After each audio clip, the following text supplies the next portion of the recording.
يعتذرون إليكم إذا رجعتم إليهم قل لا تعتذروا لن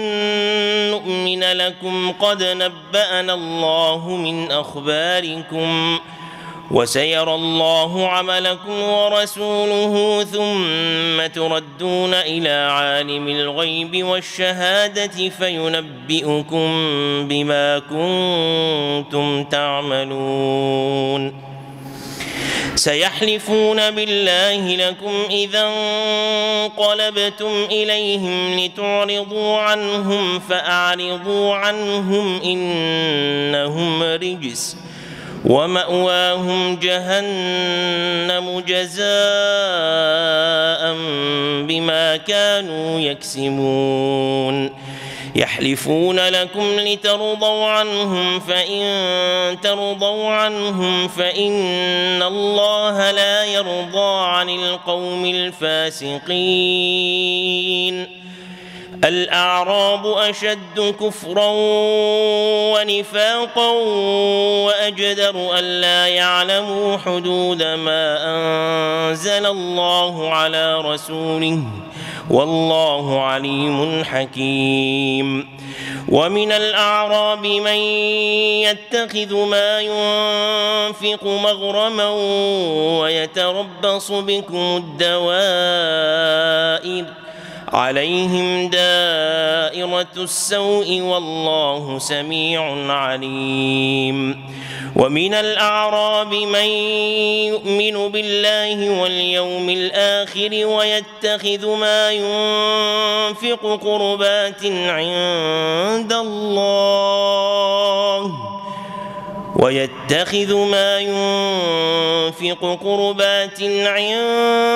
الله وصلوات الرسول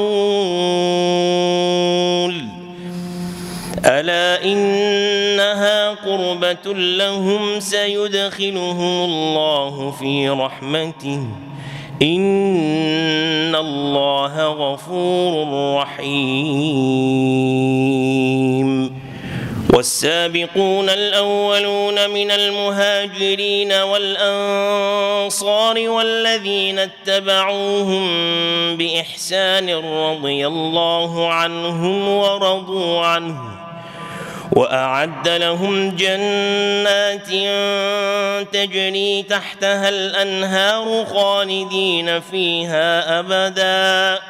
ذلك الفوز العظيم. وممن حولكم من الأعراب منافقون ومن أهل المدينة مردوا على النفاق لا تعلمهم نحن نعلمهم سنعذبهم مرتين ثم يردون إلى عذاب عظيم. وآخرون اعترفوا بذنوبهم خلطوا عملا صالحا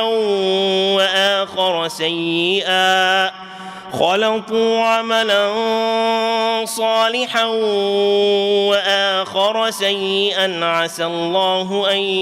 يتوب عليهم إن الله غفور رحيم. خذ من أموالهم صدقة تطهرهم وتزكيهم بها وصل عليهم إن صلاتك سكن لهم والله سميع عليم. ألم يعلموا أن الله هو يقبل التوبة عن عباده ويأخذ الصدقات وأن الله هو التواب الرحيم. وقل اعملوا فسيرى الله عملكم ورسوله والمؤمنون وستردون إلى عالم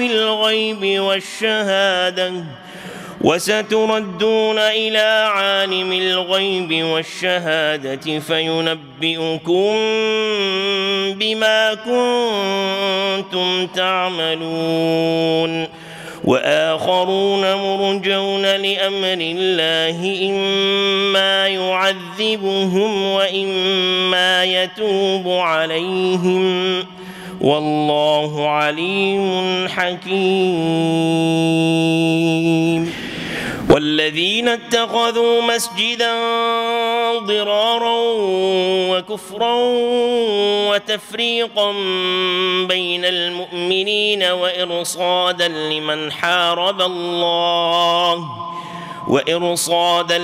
حارب الله ورسوله من قبل وليحلفن إن أردنا إلا الحسنى والله يشهد إنهم لكاذبون. لا تقم فيه أبدا لمسجد أسس على التقوى من أول يوم أحق أن تقوم فيه رجال يحبون أن يتطهروا والله يحب المطهرين. أفمن أسس بنيانه على تقوى من الله ورضوان خير أم من أسس بنيانه على شفا جرف هار فانهار به في نار جهنم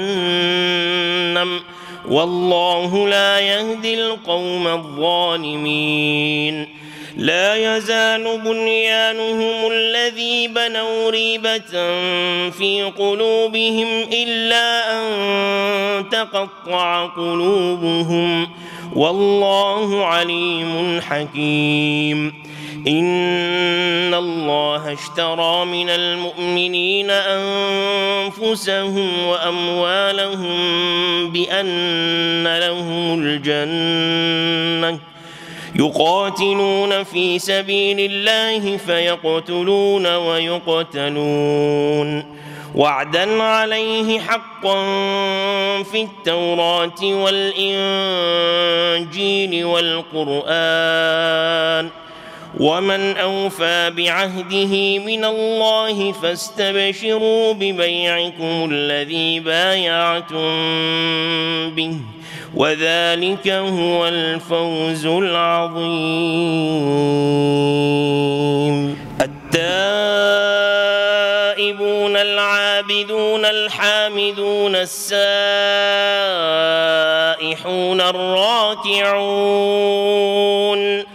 الراكعون الساجدون الآمرون بالمعروف والناهون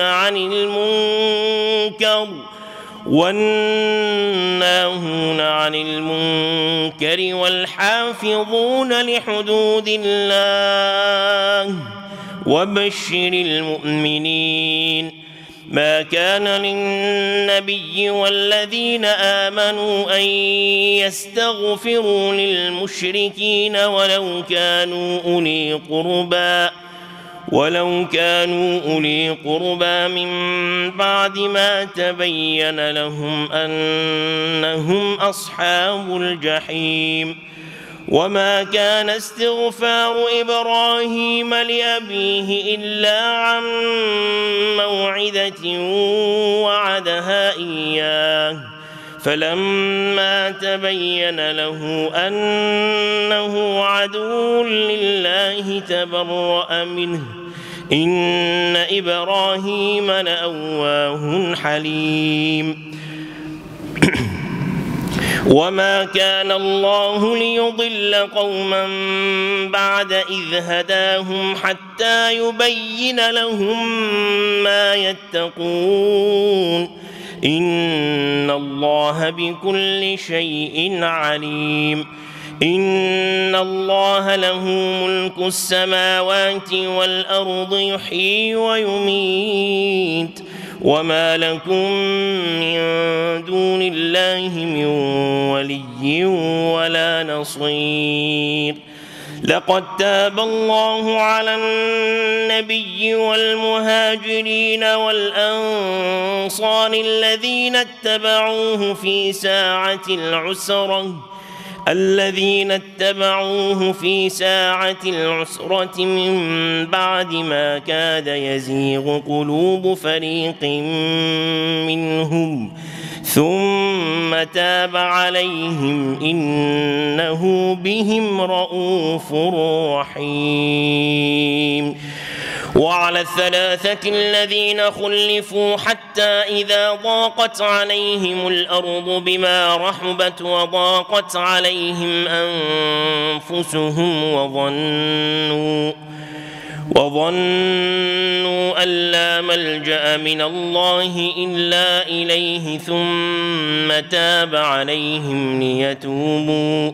إن الله هو التواب الرحيم. يا أيها الذين آمنوا اتقوا الله وكونوا مع الصادقين. ما كان لأهل المدينة ومن حولهم من الأعراب أن يتخلفوا عن رسول الله ولا يرغبوا بأنفسهم عن نفسه، ذلك بأنهم لا يصيبهم ظمأ ولا نصب ولا مخمصة في سبيل الله ولا يطؤون موطئا يغيظ الكفار ولا ينالون من عدو نيلا إلا كتب لهم به عمل صالح إن الله لا يضيع أجر المحسنين. ولا ينفقون نفقة صغيرة ولا كبيرة ولا يقطعون واديا إلا كتب لهم ليجزيهم الله أحسن ما كانوا يعملون. وما كان المؤمنون لينفروا كافة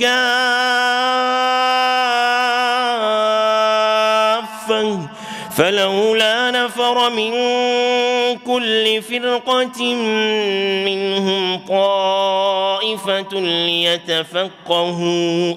ليتفقهوا في الدين ولينذروا قومهم إذا رجعوا إليهم لعلهم يحذرون. يا أيها الذين آمنوا قاتلوا الذين يلونكم من الكفار وليجدوا فيكم غلظة واعلموا أن الله مع المتقين. وإذا ما أنزلت سورة فمنهم من يقول أيكم زادته هذه إيمانا فأما الذين آمنوا فزادتهم إيمانا وهم يستبشرون وأما الذين في قلوبهم مرض فزادتهم رجسا إلى رجسهم وماتوا وهم كافرون.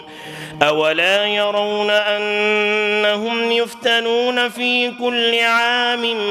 مرة أو مرتين ثم لا يتوبون ولا هم يذكرون. وإذا ما أنزلت سورة نظر بعضهم إلى بعض هل يراكم من أحد ثم انصرفوا صرف الله قلوبهم بأنهم قوم لا يفقهون. لقد جاءكم رسول من أنفسكم عزيز عليه ما عنتم حريص عليكم بالمؤمنين رءوف رحيم. فإن تولوا فقل حسبي الله لا إله إلا هو عليه توكلت وهو رب العرش العظيم. ألف لام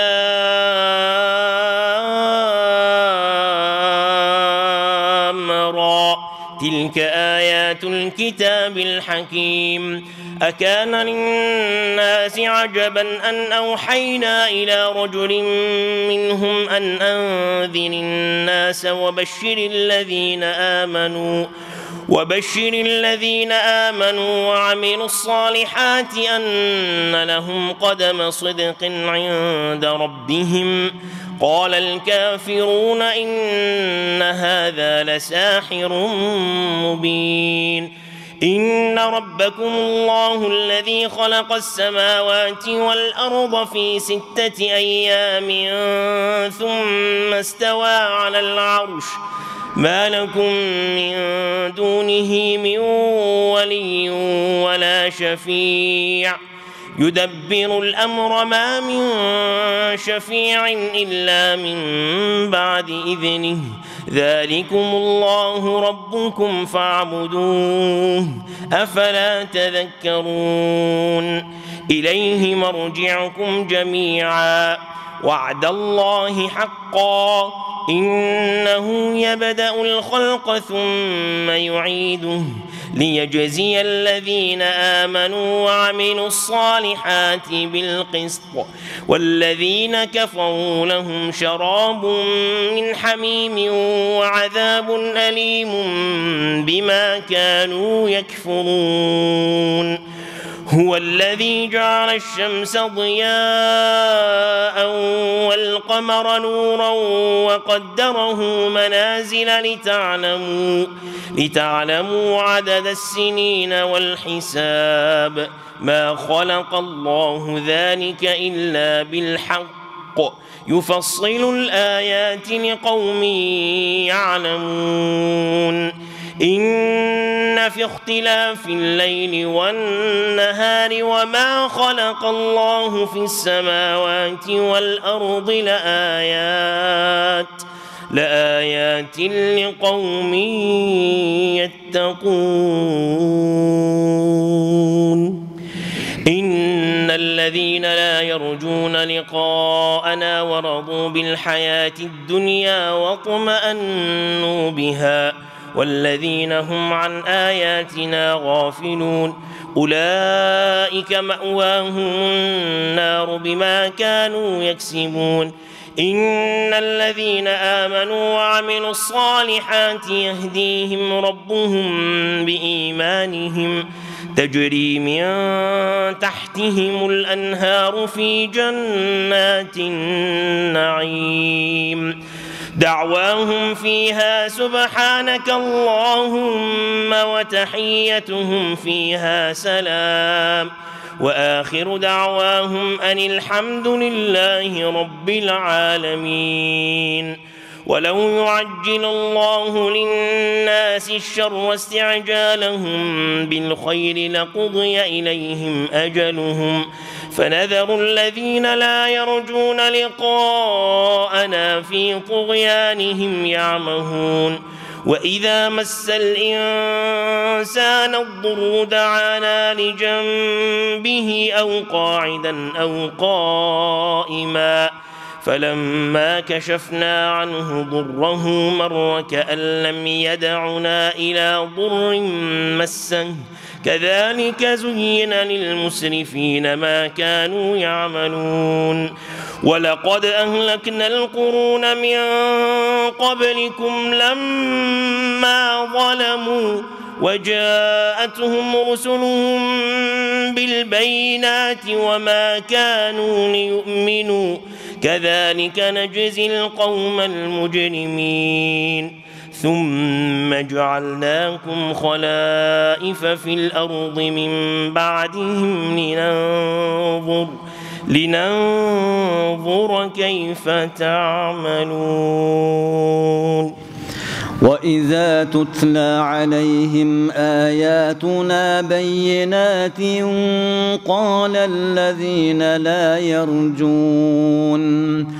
قال الذين لا يرجون لقاء نأت بقرآن غير هذا أو بدله قل ما يكون لي أن أبدله من تلقاء نفسي إن أتبع إلا ما يوحى إلي إني أخاف إن عصيت ربي عذاب يوم عظيم قل لو شاء الله ما تلوته عليكم ولا أدراكم به فقد لبثت فيكم عمرا من قبله أفلا تعقلون فمن أظلم ممن افترى على الله كذبا أو كذب بآياته إنه لا يفلح المجرمون ويعبدون من دون الله ما لا يضرهم ولا ينفعهم ويقولون هؤلاء شفعاؤنا عند الله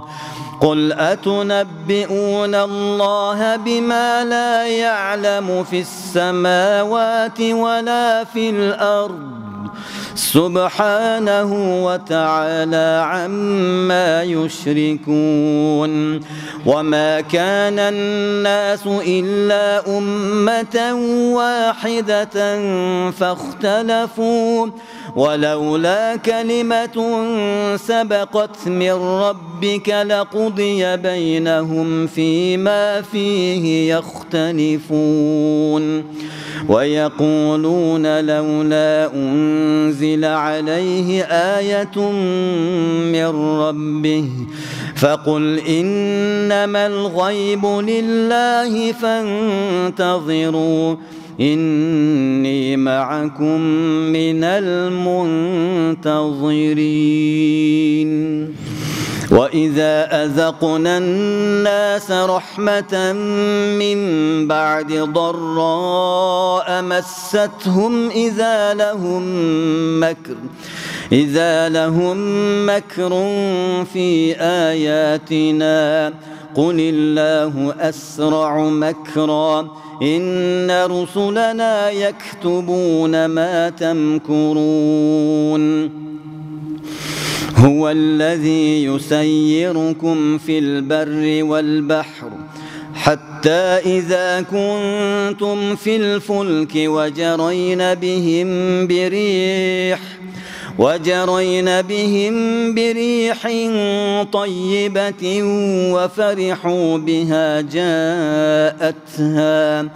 وفرحوا بها جاءتها ريح عاصف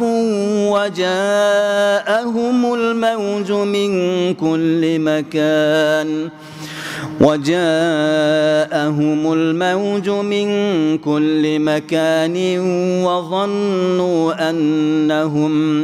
وظنوا أنهم أحيط بهم دعوا الله مخلصين له الدين لئن أنجيتنا من هذه لنكونن من الشاكرين فلما أنجاهم إذا هم يبغون في الأرض بغير الحق يا أيها الناس إنما بغيكم على أنفسكم متاع الحياة الدنيا ثم إلينا مرجعكم فننبئكم بما كنتم تعملون إنما مثل الحياة الدنيا كماء إن أنزلناه من السماء كماء أنزلناه من السماء فاختلط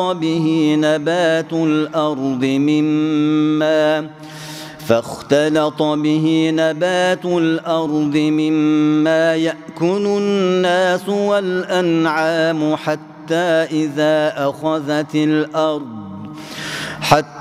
إذا أخذت الأرض زخرفها وزينت وظن أهلها أنهم قادرون عليها أتاها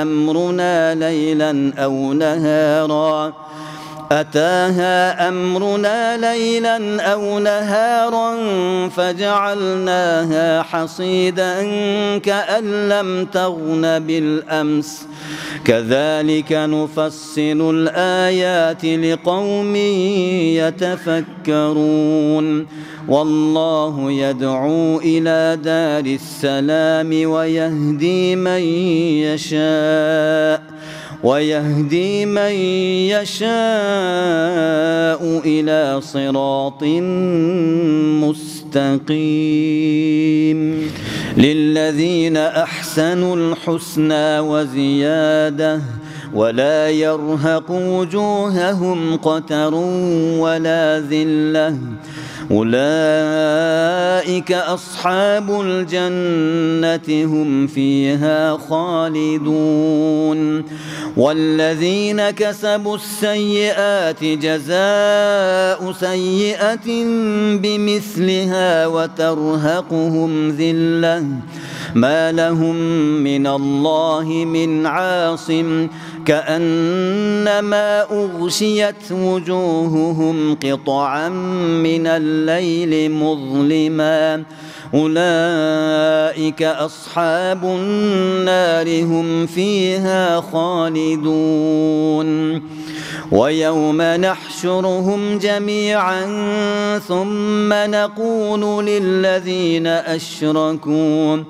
ثم نقول للذين أشركوا مكانكم أنتم وشركاؤكم فزيلنا بينهم وقال شركاؤهم ما كنتم إيانا تعبدون فكفى بالله شهيدا بيننا وبينكم إن كنا عن عبادتكم لغافلين هنالك تبلو كل نفس ما أسلفت وردوا إلى الله مولاهم الحق وضل عنهم ما كانوا يفترون قل من يرزقكم من السماء والأرض أم من يملك السمع والأبصار ومن يخرج الحي من الميت ويخرج الميت من الحي ومن يدبر الأمر فسيقولون الله فقل أفلا تتقون فذلكم الله ربكم الحق فماذا بعد الحق إلا الضلال فأنى تصرفون كذلك حقت كلمة ربك على الذين فسقوا أنهم لا يؤمنون قل هل من شركائكم من يبدأ الخلق ثم يعيده قل الله يبدأ الخلق ثم يعيده فأنى تؤفكون قل هل من شركائكم من يهدي إلى الحق قل الله يهدي للحق أفمن يهدي إلى الحق أحق أن يتبع يتبع أمن لا يهدي إلا أن يهدى فما لكم كيف تحكمون وما يتبع أكثرهم إلا ظنا إن الظن لا يغني من الحق شيئا إن الله عليم بما يفعلون وما كان هذا القرآن أن يفترى من دون الله ولكن تصديق الذي بين يديه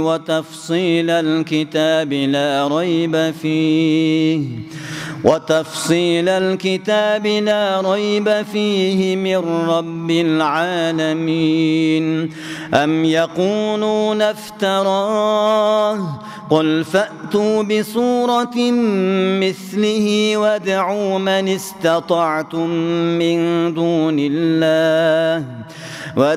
من استطعتم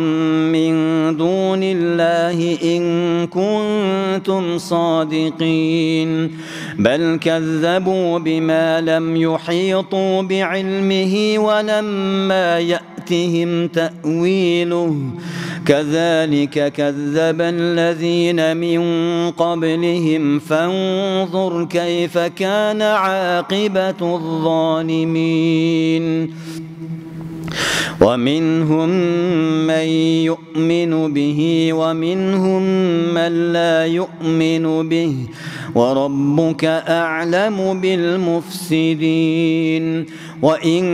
كذبوك فقل لي عملي ولكم عملكم أنتم بريئون مما أعمل وأنا بريء مما تعملون ومنهم من يستمعون إليك أفأنت تسمع الصم ولو كانوا لا يعقلون ومنهم من ينظر إليك أفأنت تهدي العمي ولو كانوا لا يبصرون إن الله لا يظلم الناس شيئا ولكن الناس أنفسهم يظلمون ويوم يحشرهم كأن لم يلبثوا إلا ساعة من النهار يتعارفون بينهم قد خسر الذين كذبوا بلقاء الله وما كانوا مهتدين وإما نرينك بعض الذي نعدهم أو نتوفينك فإلينا مرجعهم ثم الله شهيد على ما يفعلون ولكل أمة رسول فإذا جاء رسولهم قضي بينهم بالقسط وهم لا يظلمون ويقولون متى هذا الوعد إن كنتم صادقين قل لا أملك لنفسي ضرا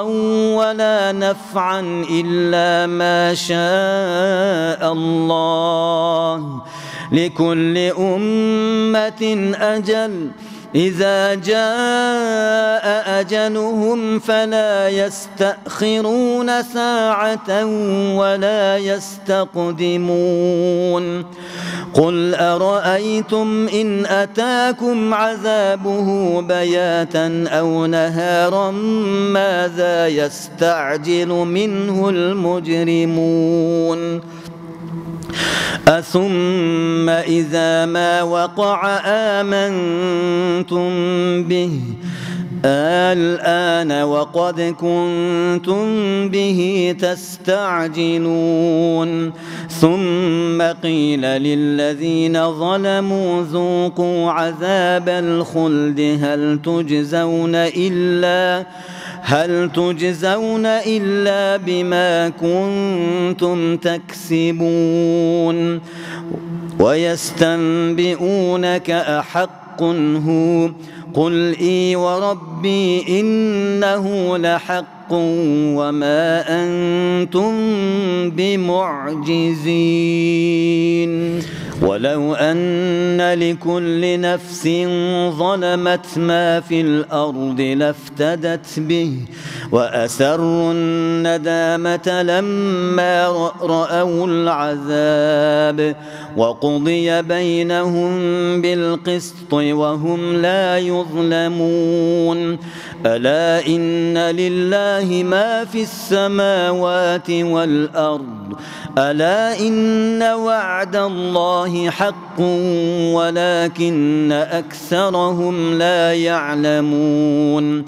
هو يحيي ويميت وإليه ترجعون يا أيها الناس قد جاءتكم موعظة من ربكم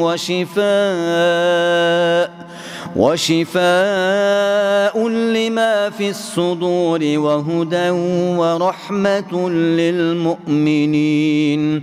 قل بفضل الله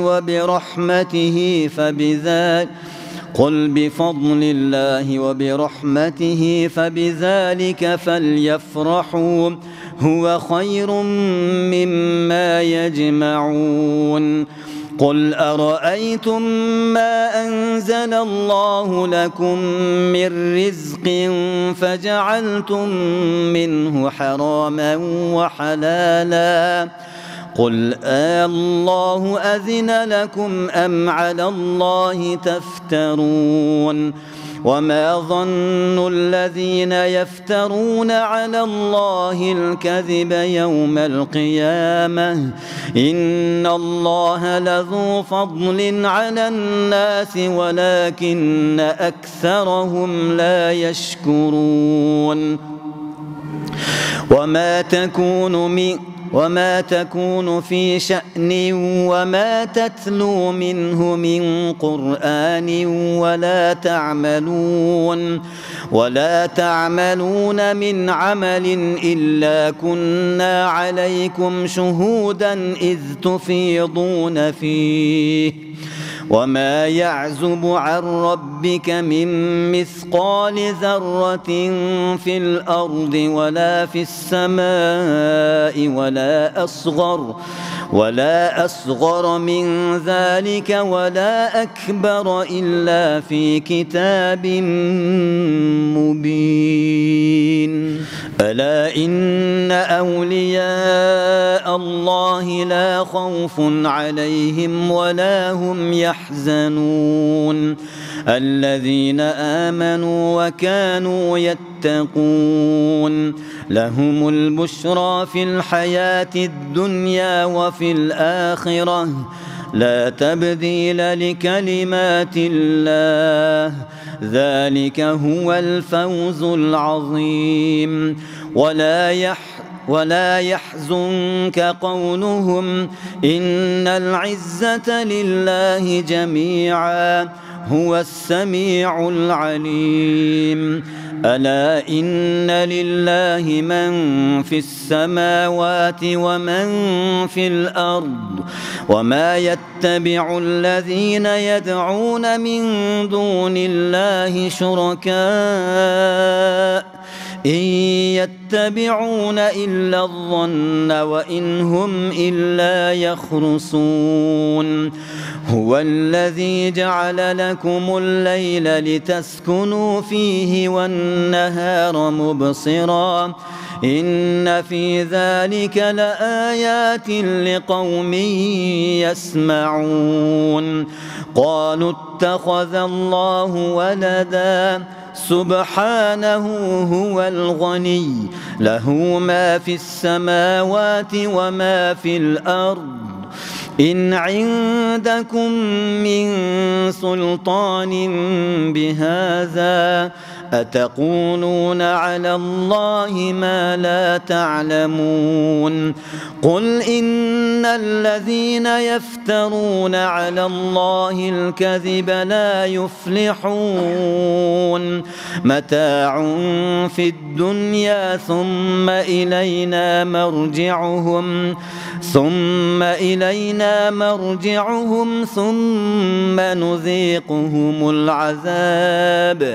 ثم نذيقهم العذاب الشديد بما كانوا يكفرون واتل عليهم نبأ نوح إذ قال لقومه يا قوم إن كان كبر عليكم مقامي وتذكيري بآيات الله فعلى الله توكلت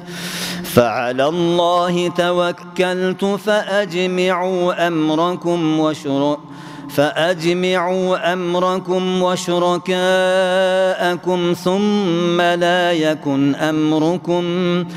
ثم لا يكن أمركم عليكم غمة ثم قضوا إلي ولا تنظرون فإن توليتم فما سألتكم من أجر إن أجري إلا على الله وأمرت أن أكون من المسلمين فكذبوه فنجيناه ومن معه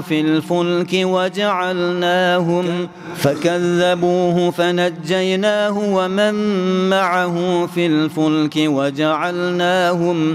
وجعلناهم خلائف وأغرقنا الذين كذبوا بآياتنا فانظر كيف كان عاقبة المنذرين ثم بعثنا من بعده رسلا إلى قومهم فجاءوهم بالبينات فما كانوا ليؤمنوا بما كذبوا به من قبل كذلك نطبع على قلوب المعتدين ثم بعثنا من بعدهم موسى وهارون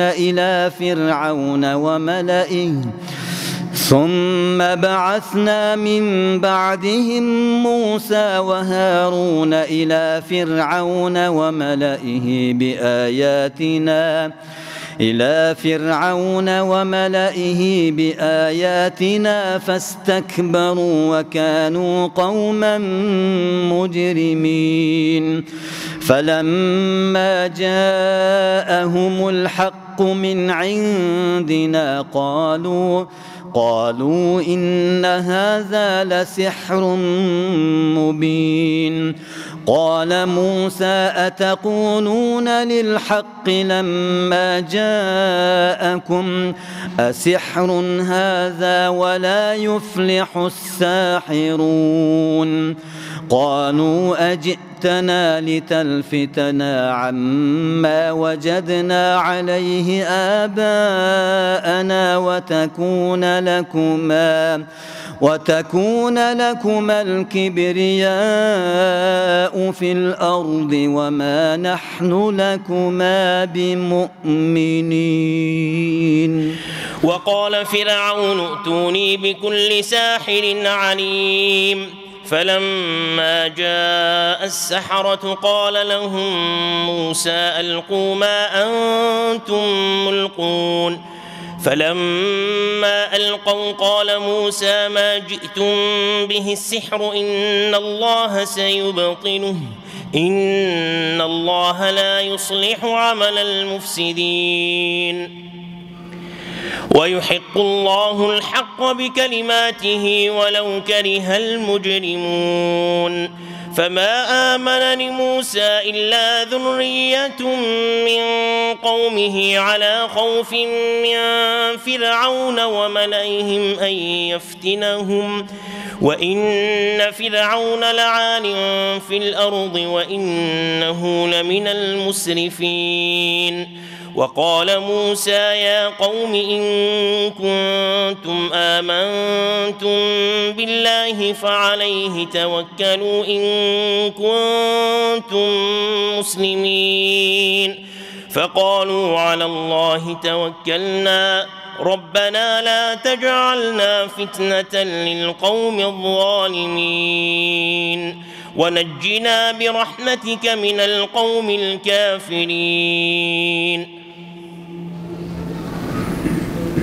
وأوحينا إلى موسى وأخيه أن تبوأ لقومكما بمصر بيوتا واجعلوا بيوتكم قبلة وأقيموا الصلاة وبشر المؤمنين. وقال موسى ربنا إنك أتيت فرعون وملأه زينة وأموالا في الحياة الدنيا ربنا ليضلوا عن سبيلك ربنا اطمس على أموالهم واشدد على قلوبهم فلا يؤمنوا حتى يروا العذاب الأليم. قال قد أجيبت دعوتكما فاستقيما ولا تتبعان سبيل الذين لا يعلمون. وجاوزنا ببني إسرائيل البحر فأتبعهم فرعون وجنوده بغيا وعدوا حتى إذا أدركه الغرق قال آمنت أنه لا إله إلا الذي آمنت به بنو إسرائيل وأنا من المسلمين.